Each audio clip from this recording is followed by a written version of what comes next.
உறவுகளே, நான் சில அறிஞர்கள் சொன்ன அறிவுரைகளை நான் உங்களுக்கு இப்போ சொல்கிறேன்.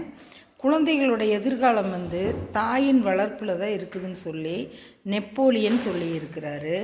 குழந்தைகளிடையே தாழ்வு உயர்வு மனப்பான்மை கிடையாது. சொன்னவர் ஆல்பரி. வருங்கால பிரஜைகளாக குழந்தைகளை நல்ல பழக்கத்துடன் வளர்க்க வேணும் அப்படின்னு சொல்லி வல்லபாய் பட்டேல் சொல்லியிருக்காரு. நம்ம கர்ம வீரர் காமராஜர் என்ன சொல்லியிருக்கிறாருன்னா, உனக்கு ஊனமாக குழந்தை பிறந்துன்னா அதுக்கு சொத்து சேர்த்து வை, நல்ல குழந்தை பிறந்துச்சுன்னா அதுக்கு சொத்து சேர்த்து அதை ஊனமாக்காத அப்படின்னு சொல்லியிருக்காரு. நம்ம வீட்டு குழந்தைகளை அடுத்த வீட்டு குழந்தைகளோட ஒப்பிட்டு பேசாதீங்கன்னு சொல்லி யார் சொல்லியிருக்காங்கன்னா, ஸ்விஃப்ட் அப்படிங்கிறவர் சொல்லியிருக்கார். குழந்தைகள் இல்லை என்றால் மகிழ்ச்சி இல்லைன்னு சொல்லி போவி அப்படின்னு சொல்லியிருக்காரு.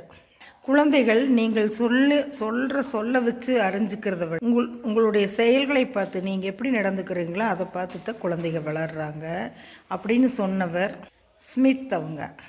குழந்தைகள் எப்பவுமே கெட்ட வார்த்தை பேசாதுங்க, கேட்ட வார்த்தை தான் பேசு. இதை சொன்னது நான். தேங்க்யூ.